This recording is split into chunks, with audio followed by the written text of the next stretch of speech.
Oui, bonjour, alors voilà, si vous êtes sur la chaîne Apocalypse. La révélation c'est spirituelle, on y croit, on n'y croit pas. On a beaucoup de révélations, le scandale de la finance, le scandale sur l'élevage et la culture agro-industrielle. Nous avons plusieurs livres, le réchauffement climatique. Mais qu'est-ce que la révélation au niveau spirituel? Donc c'était l'objectif de cette chaîne, en sachant que j'ai écrit un livre, hein, je vous renvoie à ce livre si ça vous intéresse.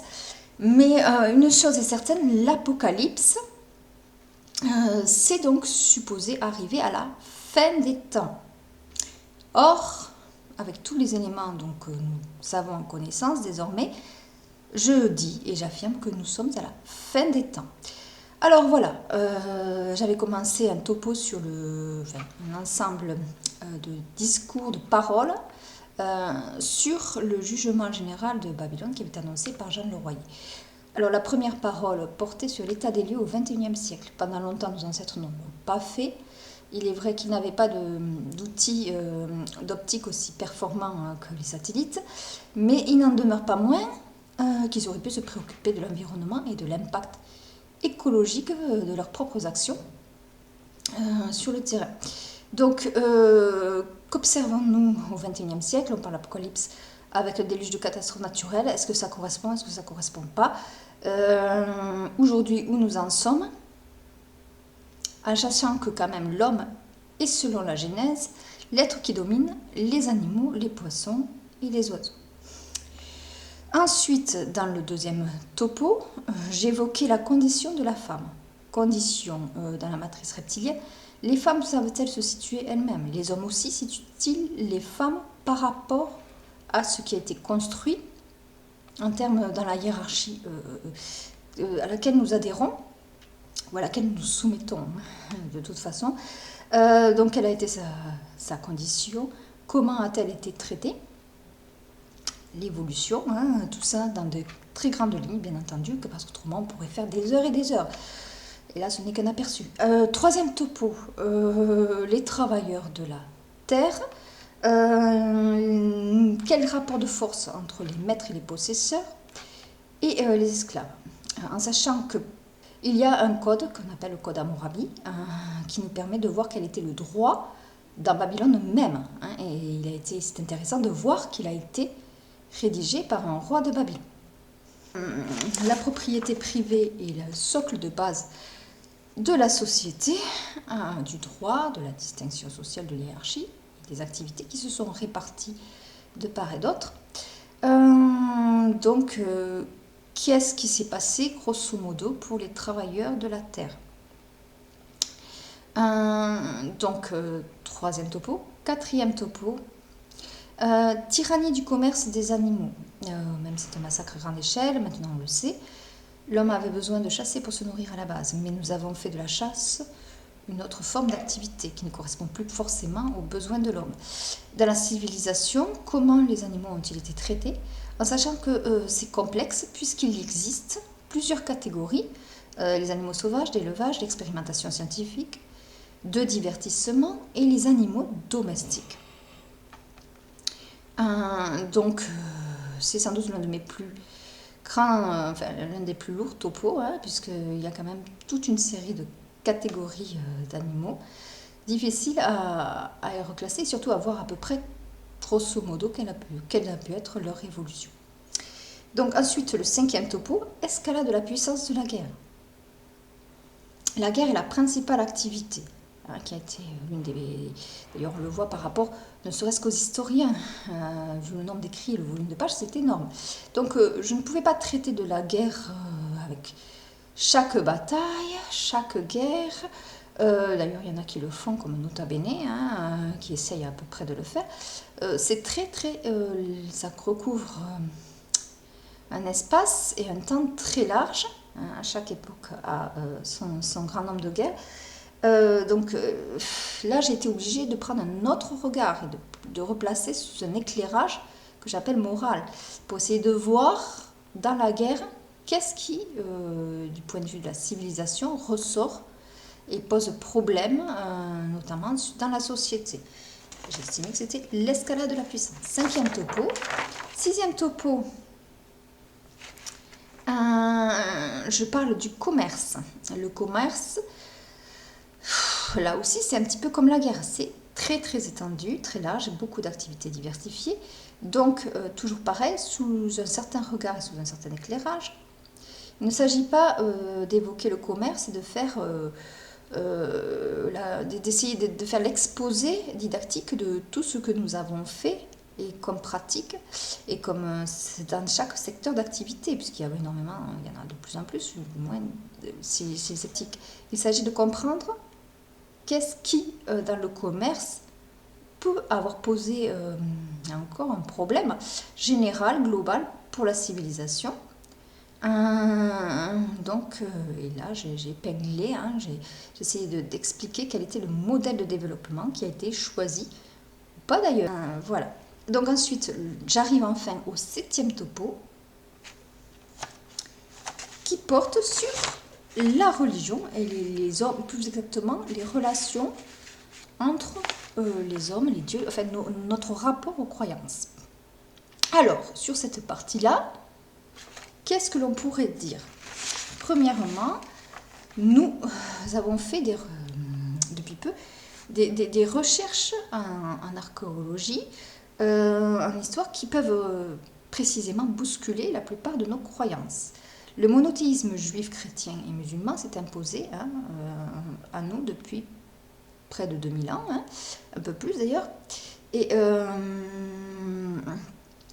qu'est-ce qui, dans ce mode, enfin, aujourd'hui, quand on voit un peu tout ce qu'on a rapporté comme connaissance, on ne peut pas faire développer, là encore, toujours pareil, tout ce qui a été ramené, mais qu'est-ce qui ressort dans la contestation même, la remise en cause de nos croyances? Alors, pour cela, rapide rappel de l'histoire des Hébreux.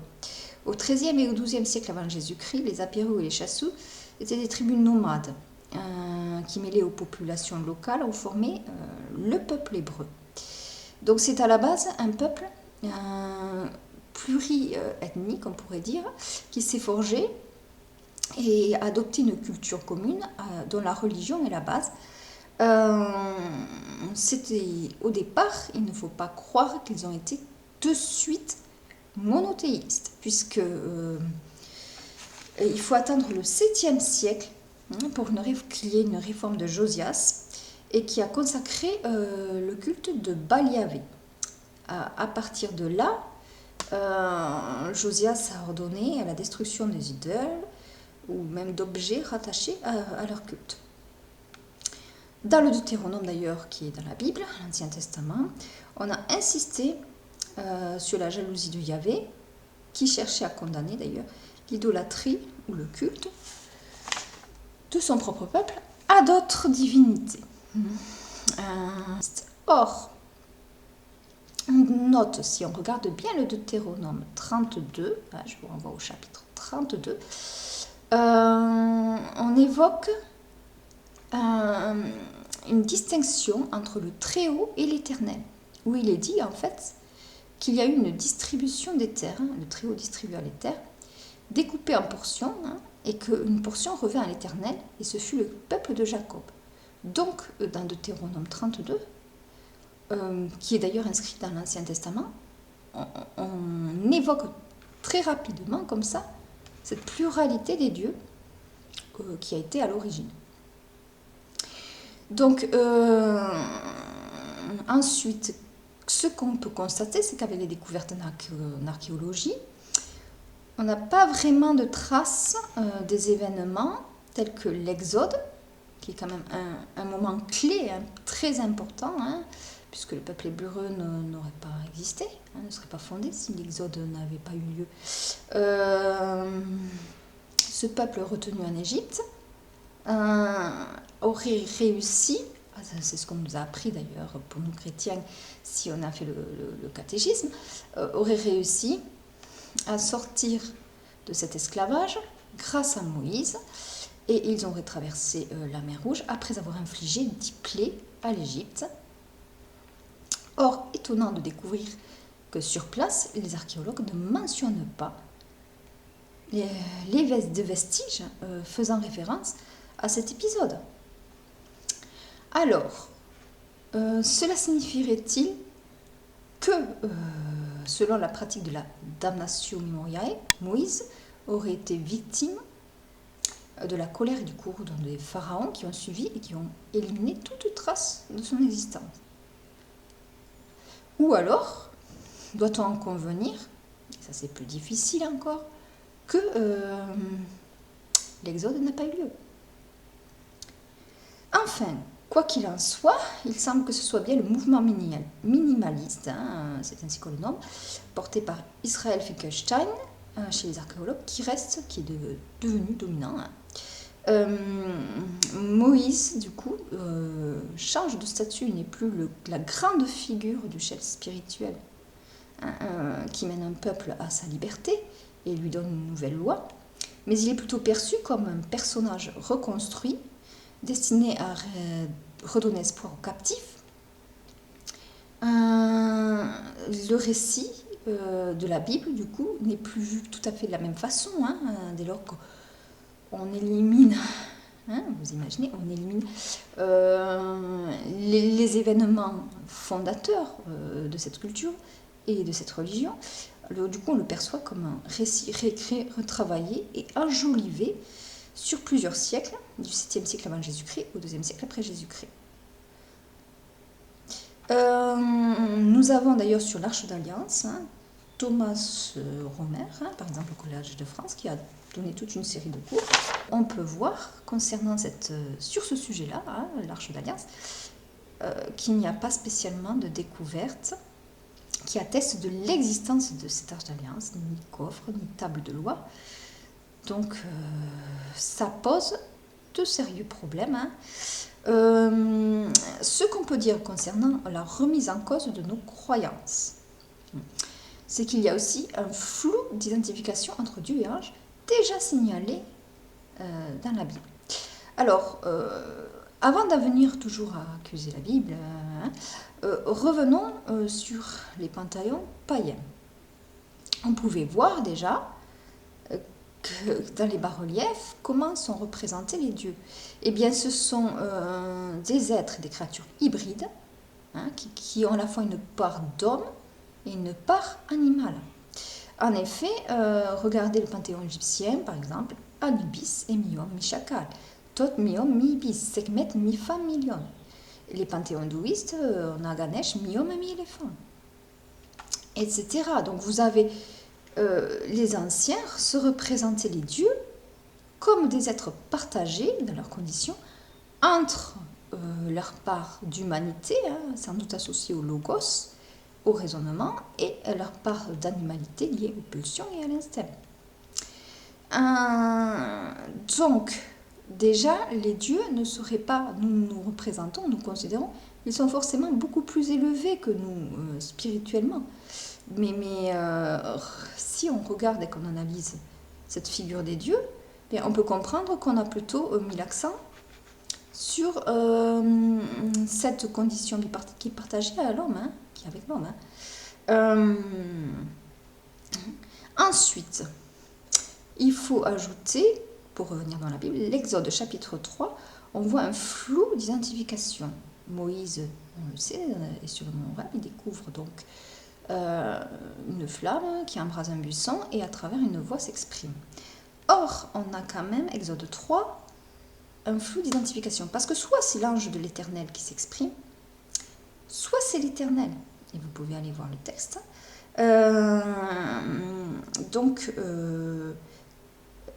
L'ange de l'Éternel lui apparut dans une flamme de feu au milieu d'un buisson, Exode 3, 2. Et après, juste après, l'Éternel vit qu'il faisait un détour pour regarder. Dieu l'appela du milieu du buisson. Exode 3, 4, 5. Donc, qui a rencontré Moïse? Quel est l'esprit que Moïse a rencontré? Alors voilà, pas facile de se repérer quand même. J'ajouterai une autre grande contestation par rapport à notre mise en cause, nos propres croyances. Il n'y a pas d'équité entre anges et démons. Pseudonymie, 5e siècle, s'est interrogé sur la hiérarchie des anges et a tracé une sorte d'arbre, on pourrait dire généalogique, enfin un arbre, une construction en 3 ordres avec des séraphins, des dominations, des principautés. Il n'a pas forcément été conseillé par un ange lui-même. Il a écrit, il a composé, selon son inspiration.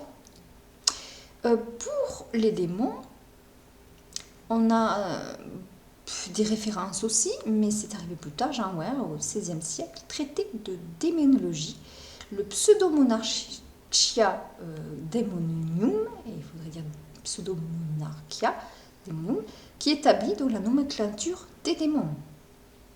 Or, il insiste sur la quantité, l'énorme quantité de démons, 69 chefs pour 666 légions. Et chaque légion comprendrait 6666 démons. Alors on n'est pas du tout... il y a des gens qui croient peut-être comme ça, qu'il y a d'un côté le démon, puis de l'autre côté l'ange, et qui se battent entre eux dans une sorte de rapport d'équité. Non, et non.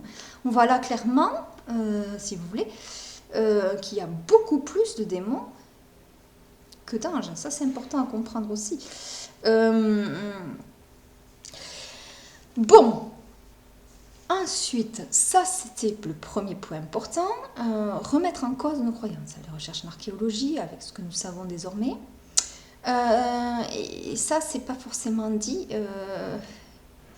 dans les institutions plus traditionnelles.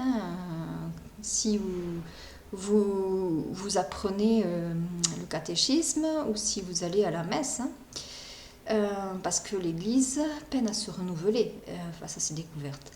Bon, ensuite, donc, deuxième point qui me pose problème dans la religion, je dirais que c'est la condamnation de la magie. Alors la magie, à l'origine, on sait qu'il y a le chamanisme, et en Afrique, Amérique, Australie, dans plusieurs continents, des tribus, des hommes se rassemblaient, et ils cherchaient à communiquer avec des esprits de la nature, dans des religions qu'on appelle de type animiste. On les invoque, soit pour être protégés, soit pour guérir, soit pour effectivement jeter un sort aussi, avec un volet, un versant sombre et un versant clair. Or, que constate-t-on? Dans la religion juive et chrétienne ont condamné la magie. L'Ancien Testament, plusieurs passages la condamnent. On a Exode 22, 18. Tu ne laisseras point vivre la magicienne, par exemple. Nous avons Jérémie 27, 9. Vous donc n'écoutez ni vos prophètes, ni vos devins, ni vos songes, ni vos augures, ni vos magiciens. Alors c'est vraiment ferme, très dur comme dans le rapport d'un chef spirituel, donc un guide, un prophète, puisque les prophètes étaient admis quand même dans la religion hébraïque, et puis pourtant, paradoxalement, c'est eux qui les condamnent le plus, ou du moins par écrit, nous avons des témoignages dans ce sens. Alors, objectivement, c'est vrai que l'Église catholique s'est construite, et il y a eu une interdiction de magie au Concile de Laodicée en 364, dans le cadre du ministère même du culte. Alors, du coup, ça veut dire quoi? Ça veut dire que nous, les chrétiens, ont dû renoncer à ce rapport avec les dieux qui inclut la magie. Et ça, est-ce que ça n'a pas, on aurait pu se le demander, poussé certains à se revenir vers des cultes de type satanique, puisque là, la magie est autorisée. Alors, le Moyen-Âge est une période d'ailleurs où l'occulte, on peut dire, est devenu ésotérique. Ça veut dire quoi? Ça veut dire que c'est rentré dans un état... d'ailleurs, je vous renvoie à un livre qui est assez intéressant sur ce sujet, Le domaine des murmures, parlant d'une sorte de la foi de l'époque en rapport avec la magie. Et on y parle d'une femme emmurée vivante qui vit à un moment donné, un enfant présentant la stigmate. Est-elle réellement magicienne? A-t-elle vraiment un sens mystique? Mais enfin, on voit qu'on est dans le domaine des murmures. Tellement ça devient faible. Hein. Et l'ésotérique est le terme le plus approprié pour parler de ce type d'occulte devenu mineur, à peine audible, à peine visible. Alors, il faut voir aussi qu'au Moyen-Âge, il y a eu l'Inquisition, tout le monde le sait désormais, et c'est une condamnation des sorcières qui était quand même féroce, hein, puisqu'on dit qu'il y avait des femmes qui, malgré l'autorité officielle, continuaient de se rassembler dans les campagnes et faire des sabbats. Or, les procès étaient bâclés, les dénonciations faciles, les accusations et les sanctions rapides, sans forcément vérifier d'ailleurs si ça correspondait ou pas. Hein. Donc en fait, cette condamnation des sorcières, nous le savons, et ça n'a pas amélioré le moins du monde l'exercice de la magie. Donc, par contre, pourquoi aucun prêtre, aucun évêque, aucun abbé n'ont signalé ce paradoxe? Bon, du moins, ils l'ont peut-être signalé, mais ça n'est pas rapporté par écrit. Dans le Nouveau Testament, Jésus pratiquait la magie dans de nombreux épisodes. On le montre qu'il guérit des malades, on le montre qu'il guérit des sourds, des aveugles, des paralytiques. Il y a aussi la pratique de l'exorcisme. Ça, par contre, l'Église ne l'a pas rejeté, puisque l'exorcisme a été conservé et institutionnalisé dès le IIe siècle par saint Hippolyte de Rome, qui introduit l'exorcisme dans le sacrement du baptême par l'imposition des mains, l'onction de l'huile. Mais par contre, la multiplication des peines, la résurrection de Lazare, toute une série, quand même, de la magie dans l'œuvre du Christ joue un rôle quand même assez important dans son ministère. Hein, en dehors des discours et des prêches. Quoi qu'il en soit, l'Église l'a bien condamné. Puisque après, d'ailleurs, nous ne connaissons pas, à ces périodes longues du Moyen-Âge, de médiums, de guérisseurs qui mettaient en avant, ou de prophètes. Dans l'époque contemporaine, on a vu quand même un nouvel essor de l'occulte, à partir du XIXe siècle, notamment le spiritisme ou le magnétisme qui a été pratiqué.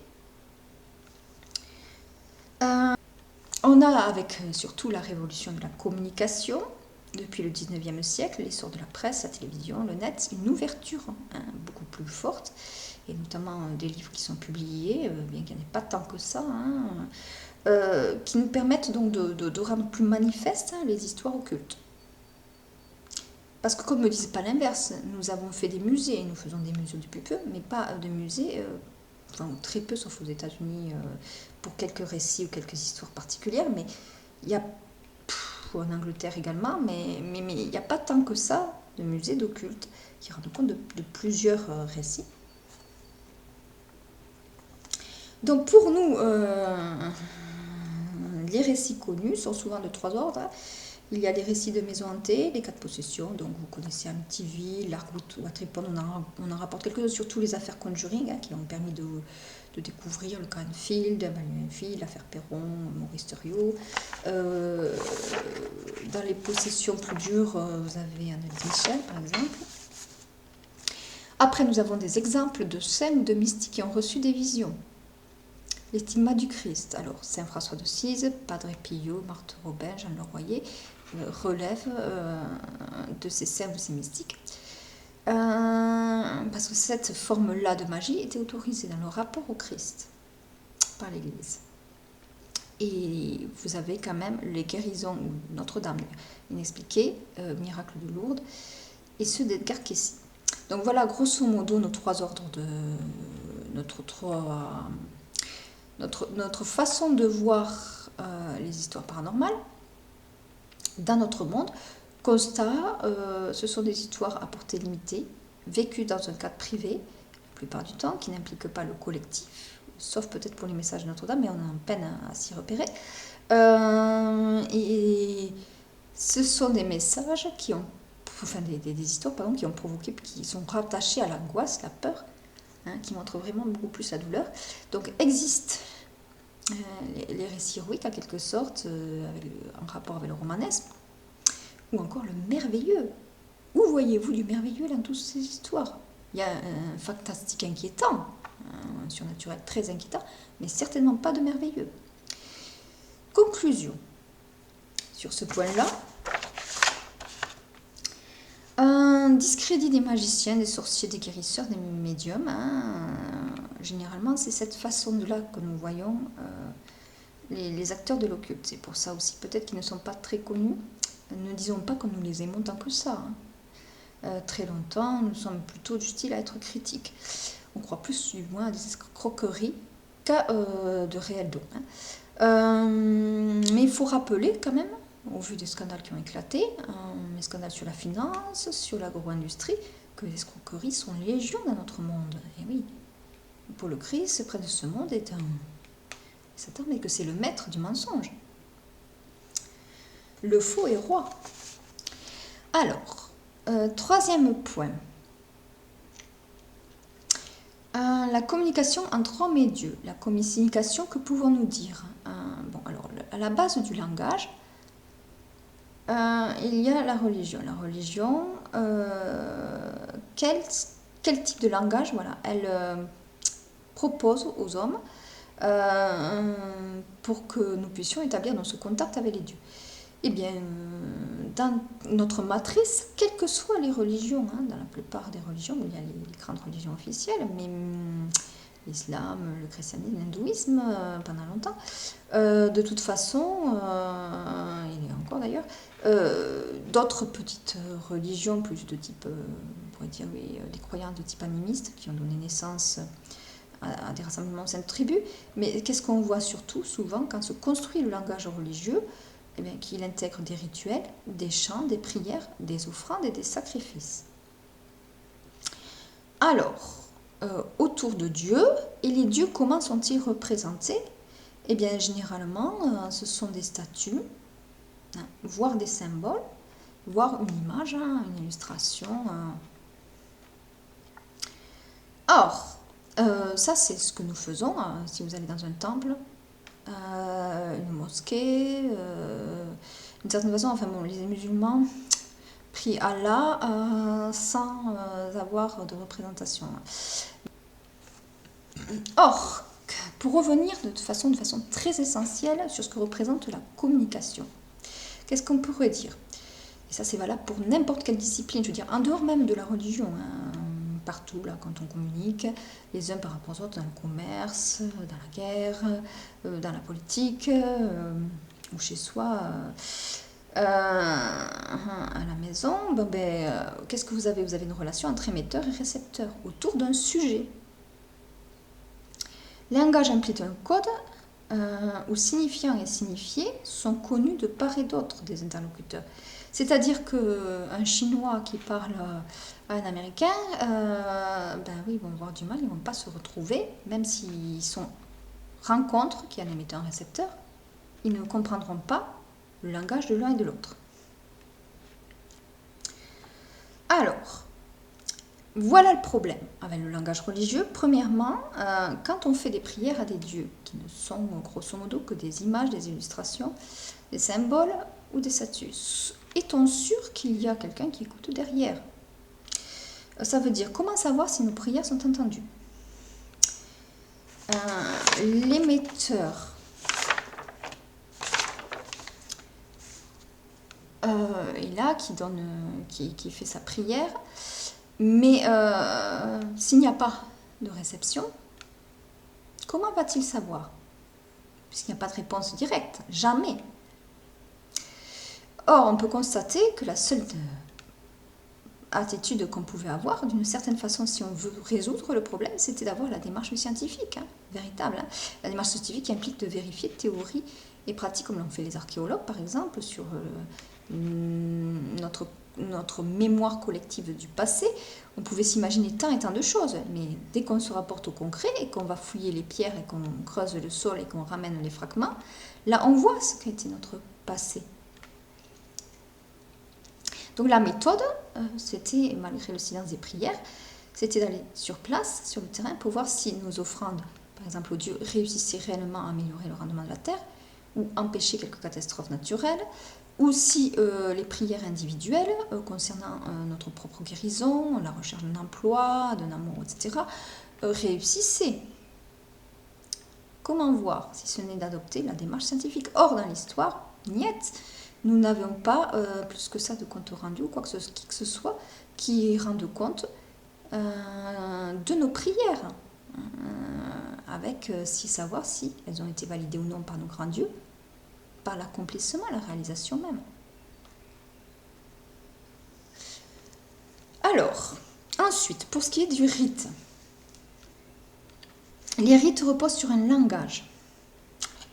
Un langage qui, normalement, implique un lien donc, entre signifiant et signifié. Or, si ce langage n'est pas explicite, comment pourrait-il être compris de l'Assemblée? Les officiants et les ouailles sont-ils d'accord sur ce que représente un rite, autrement dit? C'est-à-dire quand vous, par exemple, chez les chrétiens, nous avons la liturgie de la Sainte qui est assez complexe, qui est au cœur même de ce dispositif de rituel. Chaque semaine où on va à la messe, on a un rituel qui implique donc plusieurs symboles, la coupe, le vin, le pain, avec donc un rapport fraternel, les apôtres, autour de leur Dieu, le Christ. Le Christ n'est plus là, il n'est plus représenté que par une croix. Alors, ce que je constate, c'est qu'on ne nous amène pas spécialement à faire le lien entre tous ces symboles pour comprendre le rite en lui-même. Quel est le sens du rite autrement, si nous ne parvenons pas à dépenser juste les images et les symboles. Et si nous n'arrivons pas à raccorder ce signifiant et ce signifié, cela amène à un problème général. Quelle croyance nous adhérons? Quel rite? Surtout que la scène est supposée être un rite de transformation, quelque part. Suivre le corps du Christ dans sa mission, pour transformer le pain et le vin. Celui-ci, par exemple, en fait partie en particulier, mais il y en a d'autres. Et c'est un petit peu le même problème à chaque fois. On n'arrive pas forcément à mettre en articulation ce signifiant et ce signifié à travers tous les symboles, intégrés dans le rite. D'où la difficulté quand même. Ça fait longtemps qu'on observe, qu'on est comme ça sollicité par les autorités, les officiants. On va dans les assemblées, on est spectateur, bien souvent beaucoup plus qu'acteur. Mais est-ce que ces rites nous concernent vraiment, chacun d'entre nous? Si d'ailleurs nous n'en comprenons pas le sens. Bref, autrement, vous avez récemment, je terminerai sur ce poème, la saga Dune. Là, c'est une œuvre de SF, alors ça fait un grand écart de la religion. Bon, pas pour moi, pas forcément. Donc, on nous plonge dans une atmosphère quand même mystique pour une œuvre de science-fiction, et c'est particulier parce qu'on n'est plus avec les robots, les ordinateurs. Là, on est au cœur d'un désert, avec une famille, les Atreides. Et ce qu'on constate, c'est qu'ils sont engagés dans une quête initiatique très complexe. Si bien que, je ne sais pas si vous avez remarqué quand on est lecteur, mais on peine à faire la relation entre tout simplement les prophéties du Bene Gesserit, du Kwisatz Haderach, du Muad'Dib, et ce qui se passe sur le terrain, et les efforts de recherche qu'ils entreprennent. On a un petit peu l'impression plutôt d'être comme dans un labyrinthe, les méandres d'un langage tortueux, dans les dialogues, dans les monologues. Et d'ailleurs, c'est assez infernal puisque c'est replacé au sein même d'un désert. L'image du désert, c'est le paysage aride. Rappelez-vous l'enfer quand même, c'est un lieu de feu. Et cette quête initiatique aboutit-elle réellement? Voilà, alors la communication, c'est pas facile. Même pour ceux qui, quand on lit dans Dune, c'est plutôt la communication entre les prophéties, les écrits qui sont rapporté par le Bene Gesserit. Les révérends de là, c'est assez original parce que ce n'est pas comme notre monde. Le religieux est tenu par des matriarches, des femmes, révérends de mère. Alors que bon, nous n'avons que des hommes dans le clergé, les évêques, les abbés, les prêtres, qui peuvent officier. Même les écrits religieux, c'est des auteurs masculins pour la plupart. Donc là par contre, ce qu'on n'arrive pas à trouver tellement le lien, pas tant que ça le lien entre la prophétie et ceux qui prétendent donc le réaliser. Donc voilà. Voilà pour ce qui est de notre monde. Si nous arrivons à la fin des temps, vous voyez, moi je veux dire, c'est un jugement que je fais d'une évaluation, puisque de toute façon je critique notre système de communication religieux. Nous remettons en cause, et nous devons remettre en cause, à cause des découvertes archéologiques, nos croyances, notamment le fameux monothéisme. Ou encore, ça c'est plus subtil, mais il y en a qui croient en l'équité entre les anges et les démons. Voilà, et puis vous avez aussi cette problématique de la magie quand même. La magie religieuse liée à notre rapport entre les hommes et les dieux, c'est faible dans notre monde. J'espère que vous avez remarqué quand même. Il n'y a pas 36 000 récits, nous avons beaucoup plus de récits de guerre, de bataille, énormément plus.